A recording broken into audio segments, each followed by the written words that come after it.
Assalamualaikum warahmatullahi wabarakatuh. Waalaikumsalam warahmatullahi wabarakatuh. Bismillahirrahmanirrahim. Oke, bagaimana kabar kalian hari ini? Alhamdulillah baik. Ada yang belum sarapan? Baik, saya absen dulu ya. Alia, Agni, Arjuna, Ijin.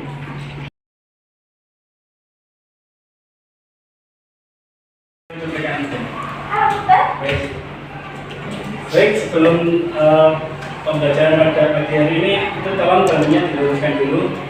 Kalau ada sampah-sampah di bawah, bisa diambil dulu. Cek.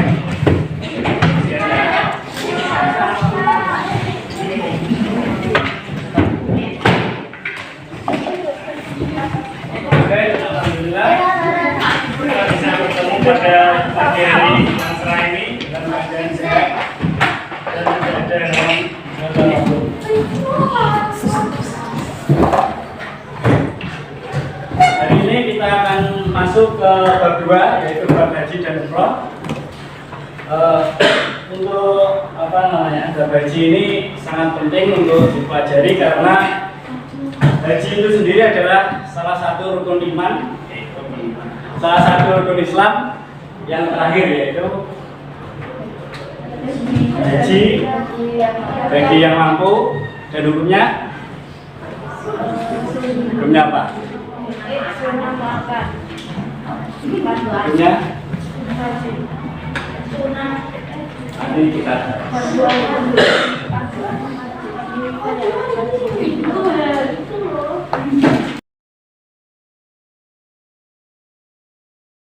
dibuka halaman 17 semuanya.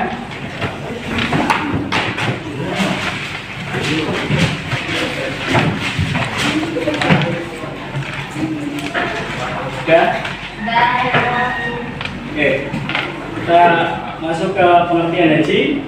Al-Hajj, ada haji itu secara bahasa berarti menyengaja. Kalau haji itu secara istilah yaitu sengaja mengunjungi Baitullah atau Ka'bah di Mekah dengan tujuan beribadah dan mengharap ridha Allah Subhanahu wa Ta'ala. Itu adalah pengertian haji secara bahasa maupun secara istilah.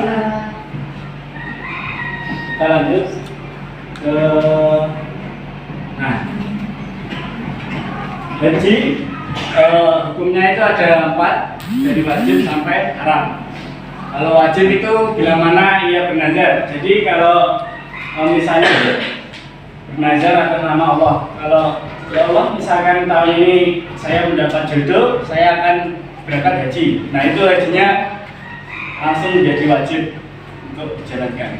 Dan juga bagi yang mampu, jadi diwajibkan kita untuk berhaji bagi yang mampu. Untuk kemampuannya nanti saya jelaskan di syarat wajib haji. Selanjutnya hukumnya yaitu sunnah. Seseorang yang belum balik, jadi seseorang yang belum balik itu hukumnya sunnah untuk berhaji. Kita lanjut. Hukumnya yang ketiga yaitu makruh. Makruh itu sesuatu yang apa ya?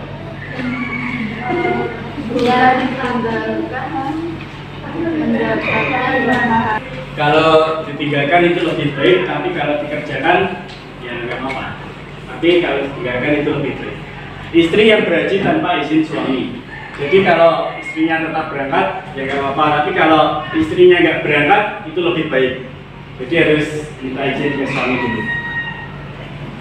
Hukum selanjutnya yaitu haram. Pergi haji dengan maksud yang tidak baik, misalnya tidak menghadap ridha Allah atau tidak dengan tujuan beribadah, itu hukumnya haram.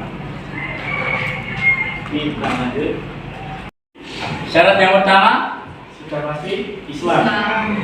Yang kedua balik atau dewasa. Nah, ketika belum balik, hukumnya sunat. Nah, ini wajib. Yang ketiga, berakal sehat.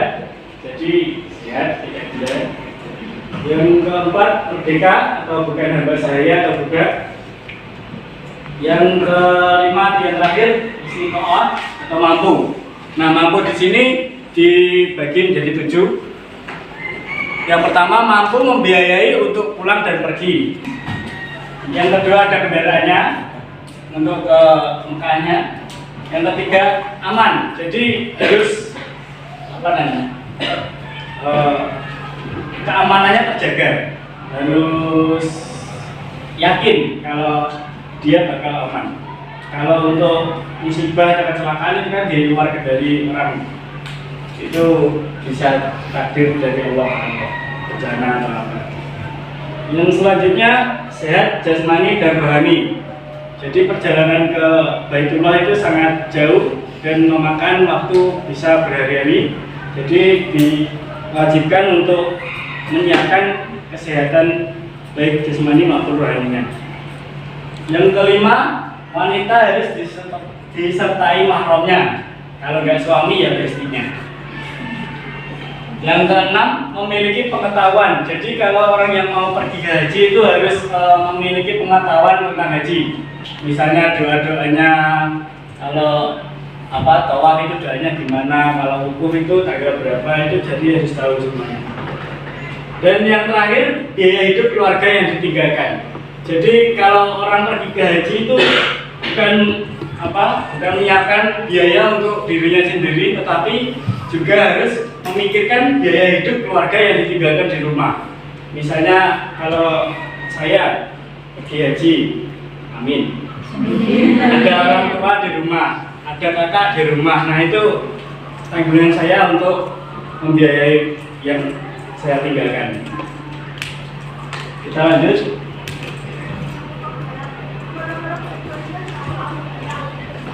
Di sini ada syarat sah. Jadi syarat sah ini adalah hal yang harus dipenuhi oleh orang yang menunaikan haji. Jika tidak memenuhi salah satu dari syarat sah ini, hajinya tidak sah. Yang pertama, dilaksanakan sesuai batas waktu. Jadi misalnya wukuf itu ada waktunya sendiri. Waktunya yaitu 9 Dzulhijjah sampai terbit fajar pada tanggal 10 Dzulhijjah. Itu batas waktu. Contohnya. Yang kedua, melaksanakan urutan rukun haji, tidak dibolak-balik atau juga memenuhi syarat-syarat dari rukun haji. Syarat-syaratnya apa tadi? Ya, syarat wajib tadi. Terus dilaksanakan di tempat yang telah ditentukan. Misalnya sa'i itu kan lari-lari kecil, dari bukit Sofa ke Marwah. Nah, itu kan tempatnya sudah ditentukan dari Sofa ke Marwah. Jadi ada tempat-tempat yang tersendiri. Oke, sampai sini ada yang ditanyakan? Sampai di sini ada yang ditanyakan? Silakan. Kalau misalkan udah daftar haji, tapi itu kan ada waktunya. Kalau dia udah keduluan meninggal itu nanti tetap dapat pahala. Kalau misalnya gini, orang yang berniat membaca Al-Quran saja itu sudah dikasih pahala oleh Allah. Jadi kalau misalnya orang itu ingin berangkat ke haji dengan niat yang serius, dengan ingin mendapat ridha Allah dan ingin beribadah, itu sudah mendapat pahala. Tapi kalau Allah berkehendak lain, diambil dulu nyawanya sebelum ia berangkat haji, insya Allah masih diterima untuk niatnya. Tapi untuk hajinya kan belum terlaksana. Kalau sudah terlanjur untuk bayar atau DP, itu nanti bisa dikembalikan oleh pelaksana haji.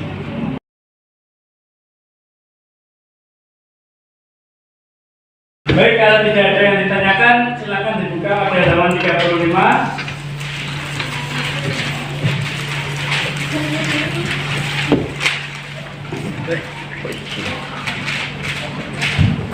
Sudah semuanya?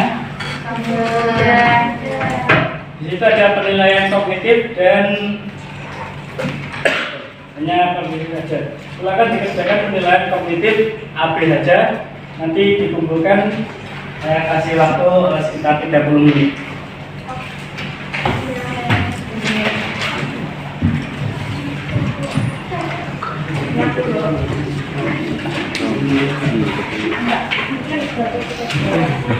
Serah. Maju aja, kumpulkan.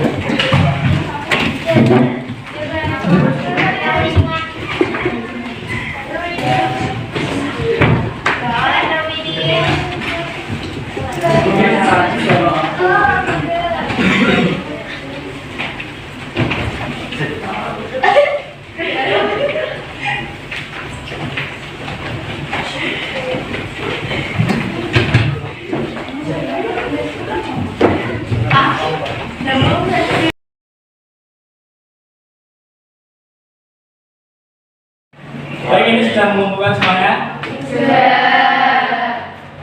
Baik, terima kasih.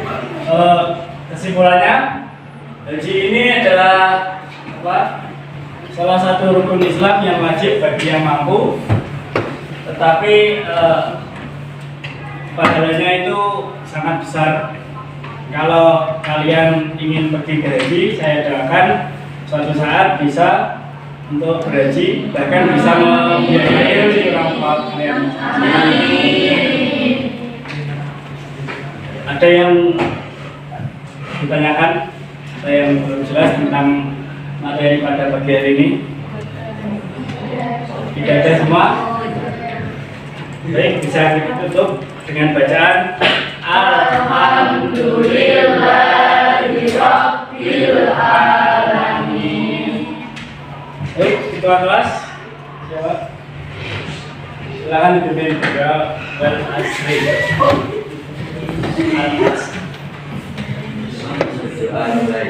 Bismillahirrahmanirrahim.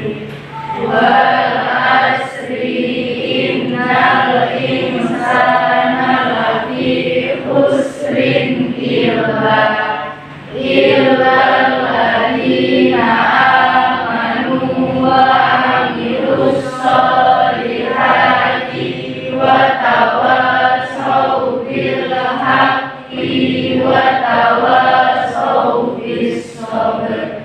Rabbana atina fid dunya hasanah wa fil akhirati hasanah wa qina adzabannar. Walhamdulillahi rabbil alamin. Baik, sekian dari saya. Apabila ada salah kata atau kekurangan, saya mohon maaf yang sebesar-besarnya. Assalamualaikum warahmatullahi wabarakatuh. Waalaikumsalam